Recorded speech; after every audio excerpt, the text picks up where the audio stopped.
Bonjour à vous tous et à vous toutes, Eudoxie Adopo, kinésiologue, partenaire pour ceux et celles qui veulent adopter et surtout intégrer de saines habitudes de vie dans la joie. Alors dans cette série de vidéos sur mon histoire personnelle, nous sommes donc à l'épisode 6.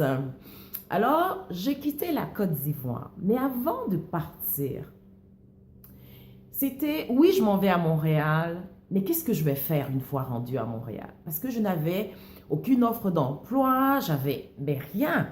Je savais juste une chose, c'est que tout allait bien aller.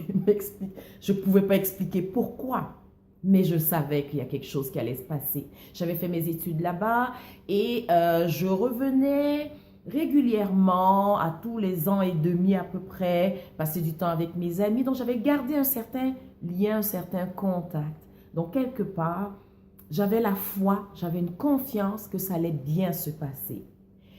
Alors, j'ai ramassé mes économies d'une année pour pouvoir faire ce saut-là. Alors donc, je me suis dit, lorsque je donnais mes cours de fitness, que ce soit mes cours comme prof de physiologie de l'exercice, j'étais très sévère, hein, mes étudiants de l'époque peuvent le confirmer, j'étais sévère, mais en même temps, beaucoup d'amour, de respect et d'enveloppement à travers cette sévérité-là. Alors donc, je devais partir en me disant, qu'est-ce que j'allais faire une fois à Montréal? Mais j'avais remarqué que pendant mes cours de fitness, une des choses qui faisait que j'avais un succès énorme, c'était que j'étais capable d'être présent à mes clients. J'arrivais un peu plus tôt, je partais un peu plus tard, mais j'avais une bonne écoute. Et les gens venaient à mes cours, oui, pour bouger, mais surtout, ils venaient parce qu'ils savaient qu'ils allaient être soutenus. Ils venaient parce qu'ils savaient qu'on allait rire. Ils venaient parce qu'ils savaient qu'à un moment donné, j'allais avoir une oreille pour l'un ou l'une. Donc, j'avais réussi à créer une certaine ambiance, un climat, autant avec mes clients en privé que mes clients dans les cours de groupe. Donc, quand je venais à Montréal, je me suis dit, mais qu'est-ce que je pourrais faire? Et finalement, j'ai décidé d'aller suivre la formation Écoute ton corps. Donc, pendant 2 ans, une fois par mois, je suivais donc ce contenu-là. Et aujourd'hui, c'est grâce à ce contenu que je suis capable d'être une kinésiologue qui, oui, fait des programmes d'entraînement, mais en même temps voit en arrière de la relation d'aide. On va un peu plus loin. Et c'est à partir de cette formation que maintenant, lorsque j'accompagne les gens, nous partons de la relation à elle. Parce que c'est la relation la plus importante de notre vie. La relation que nous avons avec nous-mêmes. Nous n'avons pas appris à nous aimer.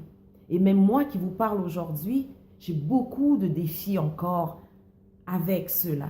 C'est pour ça que j'anime des ateliers. Et ces ateliers me permettent d'être connecté aux autres, mais d'être connecté à moi-même pour pouvoir me donner plus de support, de soutien, plus de bienveillance, plus de douceur. C'est pour ça que cette joie de vivre m'aide aussi à pouvoir déposer cela avec les autres. Oui, je suis une accompagnante, mais aussi, que je dis souvent à mes clients, je suis humaine.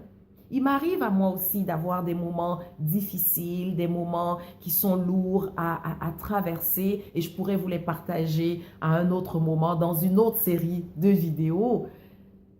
Mais j'ai ce feu à l'intérieur qui fait que je ne reste pas longtemps dans les moments qui sont lourds.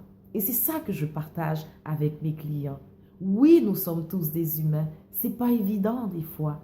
Mais nous ne sommes pas obligés de nous éterniser lorsque ça ne va pas. Et de tenir la main et de se faire aider, waouh! Ça aussi, c'est un bon support et un bon soutien. Alors, la question maintenant pour vous, où est-ce que vous avez souvent de la difficulté à demander de l'aide? Parce que j'ai eu à demander de l'aide. pour pouvoir prendre cette décision importante.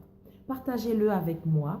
Et puis, d'ici le prochain épisode, que la joie de vivre soit votre seul et unique but. www.equilibre.com pour avoir plus d'informations sur les différents services que j'offre. À très bientôt.